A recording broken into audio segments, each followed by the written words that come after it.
여러분 안녕하세요. 시간 좋은 영어 학습 아삭영어입니다. 오늘은 36번을 한번 빠르게 정리해 보도록 할게요. 일단 우리가 인식하게 되면 잘못 파악한 원인 문제를 인식하게 되면 우리는 그것을 어디에서든지 보게 됩니다. 예를 들어서 토론토 의대 학생들의 최근의 장기간의 연구가 결론을 내렸습니다. 대절 전체라고.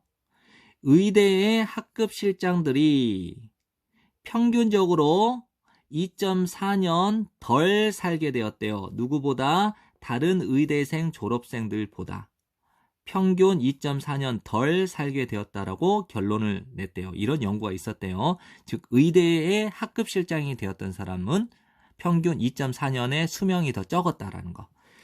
처음에 얼핏 보면 이것은 암시하는 것처럼 보입니다. 대절 전체를.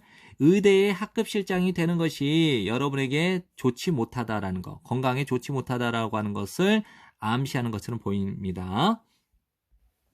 이 앞문장 사실은 대절 전체를 의미하는 걸까요? 그래, 여러분이 의대의 학급 실장이 되는 것을 피해야만 한다. 모든 수단을 써서라도 의대의 학급 실장이 되는 것을 피해야 한다라고 하는 것을 의미할까요? 왜냐하면 학급 실장이 되면 평균 2.4년의 수명이 단축됐으니까. 아마도 그렇지 않을 겁니다. 학급 실장이 된다라고 하는 것이 더 짧은 기대 수명과 상관관계가 있다라고 하는 그것이 의미하는 것은 아닙니다. 대절 전체를. 이 학급 실장이 되었다라고 하는 이것이 더 짧은 기대 수명을 유발한다라고 하는 것을 의미하지는 않습니다. 사실 뭐뭐일 것 같습니다. 의대의 학급 실장이 되는 그런 종류의 사람은 일반적으로 평균적으로 어떠냐면 매우 열심히 공부하고 진지하고 야망이 있는 것 같습니다. 아마도 이러한 추가적인 스트레스와 그에 상응하는 사교 시간과 휴식 시간의 부족이 어떤 원인이 되었던 것 같죠. 더 낮은 기대 수명의 원인이었던 것 같습니다. 뭐라기보다는 이제 하이픈은 이렇게 부연 설명하는 거니까요.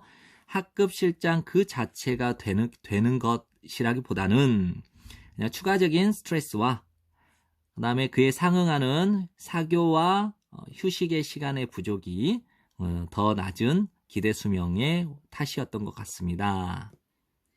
만일 그렇다면 이 연구의 진정한 교훈은 다음과 같습니다. 우리 모두는 should relax a little, 약간 더 휴식을 취해야 되는 거고 허용하지 말아야 됩니다. 우리의 일이 우리의 삶을 장악하도록 허락해서는 안 된다라는 것이 교훈인 것이죠.